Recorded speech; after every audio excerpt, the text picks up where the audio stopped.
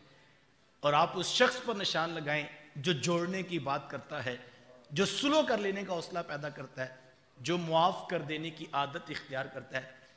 گھر, حویلی, بیٹھک شے کیا ہے یار, ہم نے تو جوڑنے والوں کی قبروں پہ محبت کا میلہ دیکھا ہے.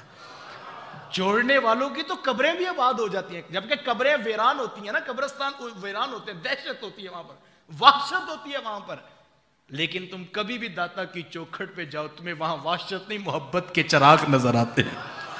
حکومت کسی کی ہو, سکہ کسی کا چل رہا ہو, MNA کوئی ہو, وزیر کوئی ہو, تمہیں جب بھی داتا کی چوکھٹ پہ جانا نصیب ہو, کڑکتی دوپہر ہو یا برستی بارش ہو, ماحول لاک ڈاؤن کا ہو یا مارشل لا لگ رہا ہو, تمہیں ہر وقت داتا کی چوکھٹ پہ ہزاروں عاشق سلامی کرتے دکھائی دیں گے. لوگ سگے ماں باپ کی قبروں پہ جانا بھول جاتے ہیں. اور یقین جانے میں نے اپنی آنکھوں سے, بلکہ آپ نے اپنی آنکھوں سے کتنے لوگوں کو دیکھا ہوگا کہ جو ان کی قبر کے قریب سے گزرتے ہیں, باہر روڈ پہ رک کے پلکوں سے سلام کرتے ہیں.